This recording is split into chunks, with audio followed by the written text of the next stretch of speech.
Like that's insane. And then you look at like, I don't know, I watched Ronan's run this morning as his GoPro, and I swear, like, is this sped up? Like, there's no way that's actually how fast he's going. So Fort William was the first round for the team. Mm-hmm. Mm-hmm. Did they feel they were ready? Like, had they had enough time? Were they able to get everything kind of where they wanted to be before leaving? I guess you're never fully done, are you? Yeah, I mean, it's a big ask just for the UCI organizing in that way, like sending everyone into the gnarliest, well, I would say one of the gnarliest courses of the year right off the bat, maybe is like it's a good way to wipe out a lot of people at the beginning of the season. And I don't know if that was I kind of like question that one, but yeah, I mean, it's really hard. Fort William round 1 will show you if you're even close to prepared or not. So for us, we were worried if the bike was going to have any issues we were unaware of, because we don't have a Fort William-esque track around here and no one's been riding stuff like that. So we were really excited that the bike performed well. It held up, everything maintained throughout the weekend. The team was really stoked. We only had 2 rim breaks the whole weekend.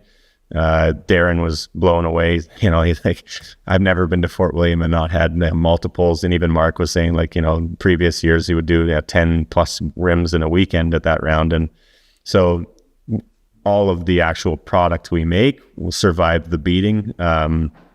The bike was really nice. I mean, the small clips here and there that we got to see of the bike on track, it was very quiet. It would sound like it was running smooth. It was running fast. It wasn't clanging around and making sounds and whatnot. So we were really happy with that. Every time we saw it, it looked like it was working good. And, you know, even guys like, I think it was Eddie Masters on his video. He's like, ooh, that bike looks quiet and it's nice. So it was like cool to see him even recognize that. So it's those kinds of things. I think those are the small wins that right now as a company we look for and where we get most excited about, is people recognizing the effort and what's going into it, and then the results from the product. So as far as the riders, like I say, I know those guys work their asses off. They train like no other, and they've prepared for this. And I just felt a little bit bad that they just started at Fort William, and at least I know their efforts and our efforts were good enough to get them through the round, and they walked away with some decent results. So yeah, couldn't be happier.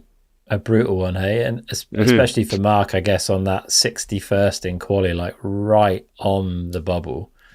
Yeah, I mean, that's the tough thing. I mean, they're making the races so hard that you, as a rider, you don't get to like ease into the season. I mean, you can't ease into Fort William. You're kind of like throwing right into the fire, and it's the gnarliest track aside from St. Anne that I've ever ridden in my life. And I hear Val di Sole is kind of like on the nether level, but yeah, it's a lot to ask for riders to come out of the gate swinging like that. And you know, Mark, maybe he's just needs a little more time to build, and he's doing better. I mean, he got to the next round in Poland and he qualied really well and just missed out again on the bubble of the actual semi. So he's improving, which is great. I mean, that's all we can ask for. He's building. And then John as well, he's a junior, he's learning. He did a great result. I think it was 17th or 16th in Fort William, qualied well and everything. And he just missed the bubble again in Poland. So it was unfortunate in Poland for us not to make the big show, but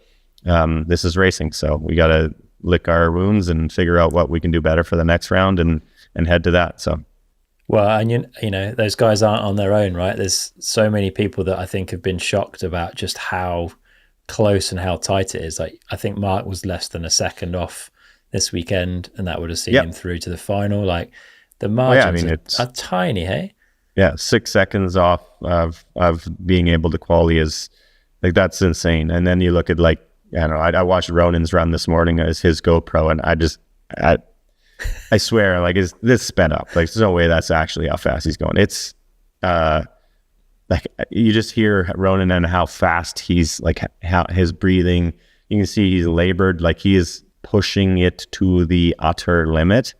Yeah, not from like section to section or a little bit here, or he pedaled really hard there. It's like top to bottom, he is not letting up a millisecond, and that goes for all those guys. That's every single one in the category, and that is going to prove to be very challenging for brands and for sponsors and whatnot to accept. I mean, you invest and everybody wants a winning stable, but it's going to take some luck at this point now. I mean, the equipment is amazing.